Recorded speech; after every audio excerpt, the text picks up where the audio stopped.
আরেকজন গিটার বাজাচ্ছে। এইভাবে মাদ্রাসার বইয়ের প্রচ্ছদের মধ্যে, মাদ্রাসার বইয়ের মরতের মধ্যে হারমোনিয়ামের মতো জঘন্য অভিশপ্ত শয়তানের বাজনার ছবি দেওয়ার অধিকার এনসিটিভিকে কে দিয়েছে? বাংলাদেশের 18 কোটি মুসলমান জানতে চায়, কথা বলুন ঠিক না? আলিয়া মাদ্রাসার বইগুলোকে যারা আবিষ্কার করেছে, আলিয়া মাদ্রাসার বইয়ের প্রচ্ছদ যারা ছাপিয়েছে, যেই কোম্পানি ছাপিয়েছে, যেই মেশিন ছাপিয়েছে, যেই কর্তৃপক্ষ ছাপিয়েছে, তাদেরকে এই সাহস কে দিয়েছে? কোন আলেমের কাছ থেকে পরামর্শ করে মাদ্রাসার 6ষ্ঠ শ্রেণীর বইয়ের মধ্যে একজন বেপরদা নারীর ছবি দিয়া, নৃত্যের ছবি দিয়া, ডান্সের ছবি দিয়া, হারমোনিয়ামের ছবি দিয়া, শয়তানের বাজনার ছবি দিয়া আলিয়া মাদ্রাসার বইয়ের মরতের প্রচ্ছদ করার অধিকার এই বাংলাদেশের মুসলমান কাউকে দেয় না, শিক্ষামন্ত্রীকেও দেয় না, এনসিটিভিকেও দেয় না, কথা বলুন ঠিক কিনা? আমাদের দেশের আলিয়া মাদ্রাসার বই, এখানে ছিল পর্দার ছবি, টুপি পাগড়ির ছবি, কথা বলুন ঠিক কিনা? আলিয়া মাদ্রাসার বইগুলো 6ষ্ঠ শ্রেণীর ওই বইটা খুঁজে দেখবেন, বয়স্ক নারীর ছবি দেওয়া, বেপরদা অবস্থায় ছবি দেওয়া, যেটা আমরা জীবনে কল্পনা করতে পারি নাই। স্কুলের বইগুলোকে তো ধ্বংস করেছে, মাদ্রাসার বইগুলোকেও ধ্বংস করার ষড়যন্ত্র করছে। সুতরাং শুধু ট্রান্সজেন্ডার আমাদের অভিযোগের কারণ না, গোটা শিক্ষা ব্যবস্থাকে ধ্বংস করার ষড়যন্ত্র করা হচ্ছে, কথা বলুন ঠিক কিনা? এই জন্য আমাদেরকে সতর্ক থাকতে হবে। আলহামদুলিল্লাহ, আমরা বারবার প্রতিবাদ করেছি, বানর থেকে মানুষ হওয়ার গল্পকে মুছে দেওয়া হয়েছে আমাদের প্রতিবাদের কারণে। তারপরে আরো বিভিন্ন মন্দিরের ছবি ছিল, দুর্গা পূজার ছবি ছিল, মা দেবী দুর্গার ছবি ছিল। আমাদের ক্লাস 3 এর ইসলাম এবং নৈতিক শিক্ষা বইয়ের মধ্যে আপনারা দেখেছেন, 1 মাস আগের ঘটনা, আমাদের বাংলাদেশের স্কুলের 3য় শ্রেণীর বাচ্চাদের ইসলাম ও নৈতিক শিক্ষা একটা বই আছে। এখানে যারা স্কুলে পড়ান, স্কুলে যারা পড়েন, 3 এ যারা পড়ে তারা ভালো করে জানে, ওই নৈতিক শিক্ষা বইয়ের মধ্যে প্রথম পৃষ্ঠায় কোরআনের ছবি, আর পরের পৃষ্ঠায় মূর্তির ছবি, দেবী দুর্গার ছবি। বলেন নাউজুবিল্লাহ।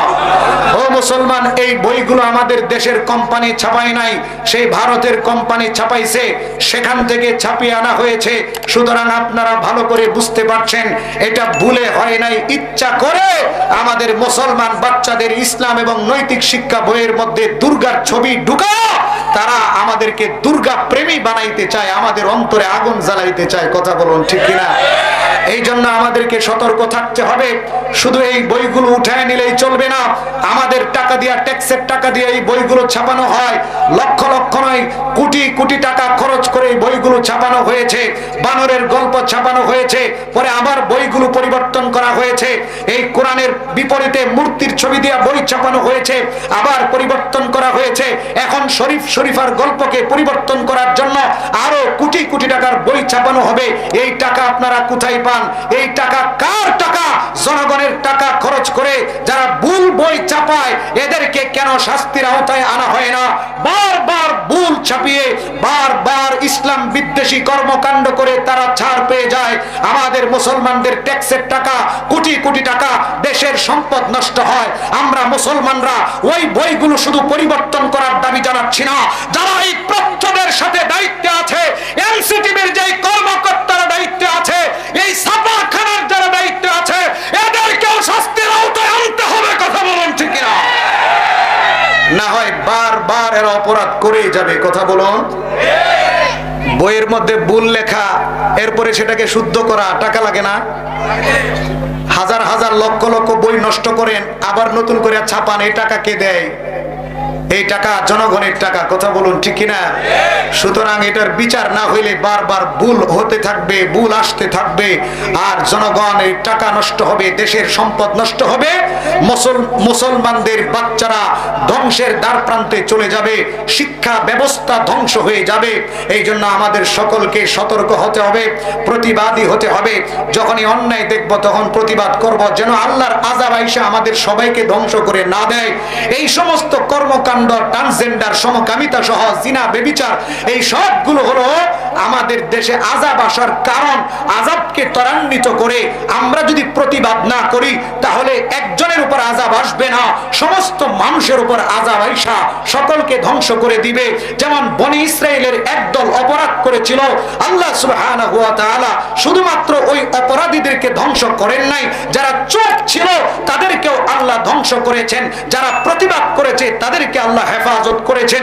পবিত্র কোরআনুল কারীমের মধ্যে আল্লাহ সুবহানাহু ওয়া তাআলা সেই ঘটনা ভালোভাবে উল্লেখ করেছেন। বিস্তারিত বলবো না, ছোট করে বলি। পবিত্র কোরআনুল কারীমের মধ্যে একটি সূরা, একটি আয়াত আল্লাহ সুবহানাহু ওয়া তাআলা বলেন, ওয়ালাকাদ আলিমতুমুল্লাযীনা তাদাউ মিনকুম ফিস সাবতি ফাকুলনা লাহুম কুনু কিরাদাতান খাসিইন ফাজআলনাহা নাকালান লিমা বাইনা ইয়াদাইহা ওয়া মা খালফাহা ওয়া মাউইযাতান লিল মুত্তাকিন। আল্লাহ সুবহানাহু ওয়া তাআলা বলেন, তোমরা তো ভালো করে জানো, অবশ্যই তোমরা জানো, যারা শনিবারের ব্যাপারে সীমা লঙ্ঘন করেছিল, আমি মাছ শিকার করতে নিষেধ করেছিলাম, এরপরও ইহুদি জাতি মাছ শিকার করেছে, কৌশল অবলম্বন করেছে, আমার আইনটাকে বৃদ্ধাঙ্গুলি দেখিয়েছে, আমার নাফরমানি করেছে, অবাধ্যতা করেছে। তোমরা ভালো করে জানো আমি আল্লাহ এদেরকে নিকৃষ্ট বানরে পরিণত করেছিলাম। আর তৎকালীন জামানার ওই ঘটনাটাকে তৎকালীন জামানার মানুষদের জন্য আমি আল্লাহ দৃষ্টান্ত বানিয়েছিলাম, ওয়ামা খালফাহা, এবং কিয়ামত পর্যন্ত যারা আসবে সবার জন্য আমি দৃষ্টান্ত বানিয়েছিলাম। ও দোস্ত, আল্লাহ কোরআনের মধ্যে এই ঘটনাগুলো আইনা আমাদের জন্য দৃষ্টান্ত স্থাপন করেছেন, আমাদের জন্য শিক্ষামূলক ঘটনা আল্লাহ পাক দামি কিতাবের মধ্যে এই দামি দামি ঘটনাগুলো এনেছেন। বিস্তারিত বলবো না, ছোট করে বলছি। ইহুদি জাতিকে আল্লাহ সুবহানাহু ওয়া তাআলা শনিবারে মাছ শিকার করতে নিষেধ করেছিলেন, কারণ শনিবার ইহুদিদের বড় দিন। এখন ইহুদিরা শনিবারে মাছ শিকার করে না, কিন্তু শনিবারে মাছগুলো নদীর পাড়ে চলে আসে, শনিবারে মাছগুলো একেবারে সামনে চলে আসে, হাতের নাগালে চলে আসে। আল্লাহ নিষেধ করার পরে ওরা কৌশল অবলম্বন করেছে, শনিবারে ওরা জাল বিছিয়ে রেখেছে, শনিবারে ওরা গর্ত করে রেখেছে। মাছগুলো যখন শনিবারে জালের মধ্যে আটকে যায়, গর্তের মধ্যে আটকে যায়, রবিবারে তারা মাছগুলো শিকার কইরা তারা রান্না বান্না করে খায়। এলাকার মানুষদের মধ্যে দুইটা দল হয়ে গেল। এক দল বলে আল্লাহ মাছ শিকার করতে নিষেধ করেছেন, তোমরা কৌশল অবলম্বন করে মাছ শিকার করছো, এটা তো আরো বড় হারাম কাজ করছো। একে তো হারাম কাজ করছো, আরো দ্বিতীয়ত অপব্যাখ্যা করে করছো, সুতরাং এমন কাজ তোমরা করবা না। তখন তারা এই সমস্ত অপরাধীরা বিরত থাকে নাই, তারা বলে আমরা আমাদের কাজ করব, তোমাদের সমস্যা কোথায়? অপরাধ আমরা করব, শাস্তি আমরা ভোগ করব, তোমাদের সমস্যা কোথায়? তোমরা অপরাধ করিও না, তোমাদের সমস্যা কোথায়? তখন ভালো মানুষগুলো প্রতিবাদ করার পরে তারা যখন দেখলো এই মানুষগুলো কথা মানে না, তখন ভালো মানুষগুলো অপরাধীদের সাথে কথা বলে না, অপরাধীদের সাথে উঠা বসা করে না, অপরাধীদের সাথে তাদের কোনো সম্পর্ক রাখে না, সম্পর্ক ছিন্ন করে ফেলে। আরেকটা দল ছিল ওই সমাজের মধ্যে যারা অপরাধীদেরকে কিছুই বলে না, নিজেরাও অপরাধ করে না। তাদেরকে যদি বলা হতো, জিজ্ঞাসা করা হতো যে আপনাদের সমাজের মানুষগুলো শনিবারে মাছ শিকার করে অপরাধ করছে, আপনারা বাধা প্রদান করেন না কেন? তখন ওই মানুষগুলো বলতো, আরে ওরা অপরাধ করলে ওদের উপর শাস্তি আসবে, ওদের সাথে আমাদের কোনো লেনদেন নাই, ওদের সাথে আমাদের কোনো মনোমালিন্যতা করার দরকার নাই, ওদেরকে আমরা বাধা দিয়া ওদের দুশ্মন হতে চাই না, ওরা অপরাধ করে ওরা শাস্তি ভোগ করবে, আমরা তো আর করছি না, সুতরাং আমাদের প্রতিবাদ করার কি দরকার? বোবা শয়তান সেজেছিল। আল্লাহ সুবহানাহু ওয়া তাআলা যখন শাস্তি নাজিল করেছেন, তিনটা দল, একটা হলো অপরাধী, আরেকটা হলো বোবা শয়তান, চুপ করে বসেছিল, অপরাধ করতো না, প্রতিবাদও করতো না। আরেকটা দল হয়ে গেল যারা অপরাধ করতো না কিন্তু প্রতিবাদ করত। আল্লাহ সুবহানাহু ওয়া তাআলা যখন আসমান থেকে আযাব নাজিল করলেন, তখন দুই শ্রেণীর মানুষের উপর আযাব নাজিল করলেন। এক শ্রেণী হলো যারা অপরাধী, আরেক শ্রেণী হলো যারা বোবা শয়তান, যারা চুপ করে বসেছিল, বলতো আরে ফ্রান্সে নবীকে নিয়ে কটূক্তি করছে, আমার তাতে কি আসে যায়? আরে ভারতের দিল্লিতে মসজিদে হামলা করে আমার কি আসে যায়? নূপুর শর্মা নবীকে নিয়ে কটূক্তি করে আমার কি আসে যায়? বাবরি মসজিদকে ভেঙে 2 দিন আগে রাম মন্দির বানানো হয়েছে, তাতে আমার কি আসে যায়? বাংলাদেশের নাস্তিকরা নবীকে নিয়ে গালি দেয়, নবীকে কটূক্তি করে, আমার কি আসে যায়? সেই পঞ্চগড়ে কাদিয়ানীরা ইস্তেমা করবে, তাদের স্বাধীনতা রয়েছে, আমার কি আসে যায়? এমন কিছু বোবা শয়তান